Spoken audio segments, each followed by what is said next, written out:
Assalamualaikum warahmatullahi wabarakatuh. Saya ingin menjelaskan dan menyimpulkan tentang buku kajian matan hadis yang bab ketiga tentang kritik riwayat yang bertentangan dengan akal, indera, dan sejarah. Pada bab ini itu membahas tentang kritik terhadap isi hadis yang dinilai bertentangan dengan akal sehat, realitas yang dapat dirasakan oleh indera, dan fakta sejarah yang pasti. Penulis di sini menegaskan bahwa Rasulullah sebagai pembawa wahyu tidak mungkin menyampaikan sesuatu yang bertentangan dengan akal, realitas, atau sejarah yang benar. Oleh karena itu, apabila ditemukan riwayat yang secara matan bermasalah, maka riwayat tersebut perlu dikritisi bahkan ditolak, meskipun sebagian diriwayatkan dalam kitab-kitab hadis. Bab ini dibagi menjadi 3 pembahasan utama, yaitu 1. Riwayat yang bertentangan dengan akal sehat. 2. Riwayat yang bertentangan dengan indera atau realitas empiris. Yang ketiga, riwayat yang bertentangan dengan sejarah. Pembahasan pertama tentang riwayat yang bertentangan dengan akal. Penulis menjelaskan bahwa hadis Nabi tidak mungkin bertentangan dengan akal yang sehat. Namun perlu ditegaskan bahwa akal manusia berbeda-beda. Oleh karena itu, yang dimaksud akal di sini adalah akal yang tercerahkan oleh Al-Quran dan logika berpikir yang lurus, bukan akal yang liar atau spekulatif. Disinilah terdapat ruang ijtihad ulama. Sebagian ulama mungkin menerima suatu hadis, sementara yang lain menolaknya karena dianggap tidak masuk akal. Namun prinsip utamanya adalah tidak boleh menolak hadis hanya karena keraguan kecil, dan tidak boleh pula menerima hadis yang jelas rusak maknanya dengan takwil yang dipaksakan. Contoh yang pertama seperti puasa Nabi Nuh dan wudhu Nabi Ibrahim. Penulis mengkritik riwayat yang menyatakan bahwa Nabi Nuh berpuasa sepanjang tahun kecuali 2 hari raya, dan bahwa tata cara wudhu Nabi Muhammad sama dengan para nabi sebelumnya. Menurut penulis, kesamaan syariat antar nabi hanya pada prinsip akidah dan ibadah secara umum, bukan pada rincian hukum. Puasa memang disyaratkan sejak umat terdahulu, tetapi detail hukum puasa seperti waktu, jumlah hari, dan ketentuannya berbeda pada setiap syariat.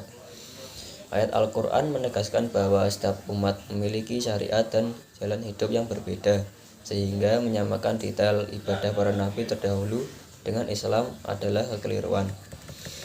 Contoh yang kedua, hadis tentang istri yang tidak menolak sentuhan lelaki. Hadis ini menceritakan seorang pria yang mengadu bahwa istrinya tidak menolak sentuhan lelaki lain, dan Nabi memerintahkannya untuk tetap mempertahankan istrinya. Penulis menegaskan bahwa secara makna hadis ini tidak mungkin sah karena Rasulullah tidak mungkin membiarkan kemaksiatan. Penafsiran yang mencoba menghalalkan makna hadis ini dinilai jauh dan tidak didukung oleh bahasa. Karena itu, para ulama besar menilai hadis ini tidak sah dan termasuk riwayat bermasalah. Contoh yang ketiga, hukuman wanita Bani Israel dengan haid. Riwayat yang menyatakan bahwa wanita Bani Israel dihukum dengan haid dinilai bertentangan dengan akal dan nas lain, karena haid adalah ketetapan biologis bagi seluruh perempuan, bukan bentuk hukuman. Hadis-hadis sahih justru menegaskan bahwa haid adalah ketetapan Allah bagi anak perempuan Adam, bukan akibat dosa tertentu. Oleh karena itu, riwayat ini ditolak secara matan.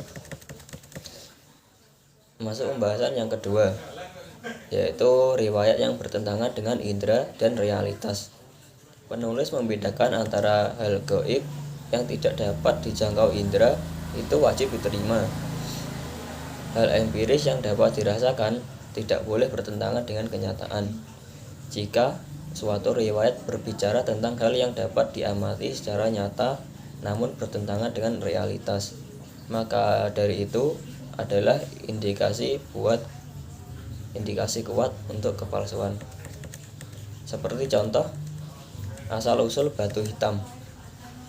Riwayat yang menyatakan bahwa batu hitam turun dari surga dan memutihkan bumi dinilai bertentangan dengan pengamatan nyata, karena batu hitam itu secara fisik adalah batu biasa.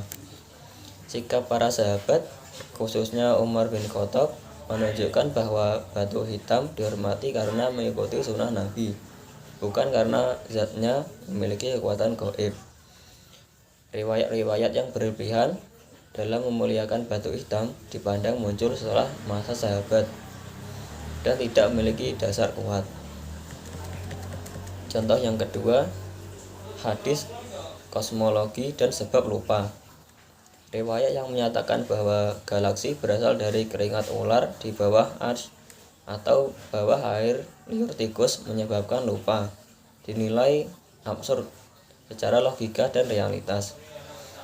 Penulis di sini menegaskan bahwa hadis semacam ini tidak memiliki dasar ilmiah, tidak memiliki hikmah syar'i, dan merendahkan martabat hadis Nabi. Karena itu, riwayat tersebut dinilai palsu atau sangat lemah. Contoh yang ketiga, tekanan kubur hingga tulang rusuk patah.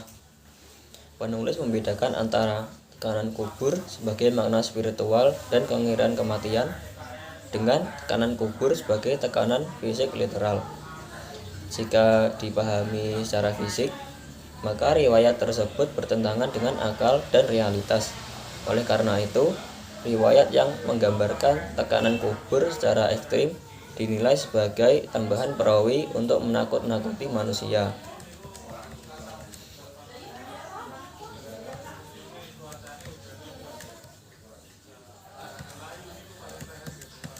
Masuk pembahasan yang ketiga, yaitu tentang riwayat yang bertentangan dengan sejarah. Penulis di sini menegaskan bahwa riwayat ahad bersifat doni. Yang kedua, fakta sejarah yang pasti bersifat qot'i. Yang ketiga, riwayat ahad tidak boleh mengalahkan sejarah yang pasti. Seperti contoh, keutamaan keislaman Ali bin Abi Thalib. Riwayat yang menyatakan bahwa Ali menyembah Allah selama 7 tahun sebelum siapapun masuk Islam ditolak, karena bertentangan dengan fakta sejarah bahwa Khadijah, Abu Bakar, Zaid bin Harisah itu masuk Islam hampir bersamaan di awal kenabian. Penulis menilai bahwa riwayat ini keliru atau salah dengar. Bahkan sebagian ulama menilainya palsu. Contoh yang kedua, sholat Ali sehari setelah turunnya wahyu. Riwayat ini ditolak karena sholat belum diwajibkan di awal kenabian, melainkan baru masuk pada peristiwa Isra Mi'raj. Riwayat yang benar bahwa Ali masuk Islam sehari setelah Nabi diutus itu bukan sholat. Contoh yang ketiga, penghapusan jizyah ahli Khaybar. Dokumen yang mengklaim penghapusan jizyah ditolak karena pertama, disaksikan oleh sahabat yang sudah wafat. Yang kedua, disaksikan oleh sahabat yang belum masuk Islam. Yang ketiga, jizyah sendiri belum diisyaratkan pada saat itu. Semuanya ini menjadi contoh pemalsuan dokumen sejarah keagamaan.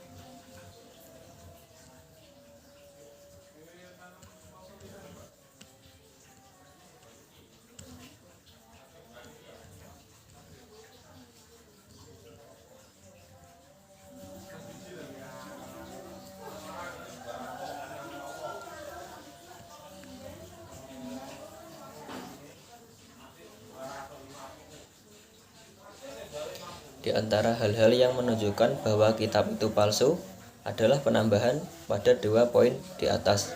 Di antaranya yaitu: pertama, jizyah belum diturunkan sampai saat itu, dan jizyah diturunkan pada tahun Tabuk, yaitu tahun ke-9 Hijriah. Yang kedua, di dalamnya terdapat klaim bahwa kitab itu menghapus beban dan sihir dari mereka, padahal pada masanya tidak ada beban dan tidak ada sihir, dan ini terbalik. Yang ketiga, sesungguhnya harus seperti ini dengan tersedianya motivasi dan dorongan untuk menyampaikannya. Bagaimana mungkin hal itu tidak diketahui oleh para pembawa sunnah dari kalangan sahabat dan tabi'in serta para imam hadis. Kemudian hanya dia yang menyendiri dalam mengetahui dan menyampaikannya. Kesimpulan umum pada ketiga bab ini menegaskan bahwa kritik matan adalah bagian penting dalam ilmu hadis, karena tidak semua riwayat layak diterima meskipun dinisbatkan kepada Nabi Muhammad SAW. Akal sehat, realitas, dan sejarah adalah alat bantu penting dalam menjaga kemurnian sunnah. Takwil yang dipaksakan justru merusak objektivitas ilmiah, dan menolak hadis palsu adalah bentuk pembelaan terhadap Rasulullah, bukan penghinaan. Dengan demikian, kajian ini mengajarkan bahwa kesucian sunnah Nabi justru terjaga melalui sikap kritis dan ilmiah, bukan melalui penerimaan buta terhadap setiap riwayat. Sekian, terima kasih. Mohon maaf apabila saya membuat video ini dengan membaca. Assalamualaikum warahmatullahi wabarakatuh.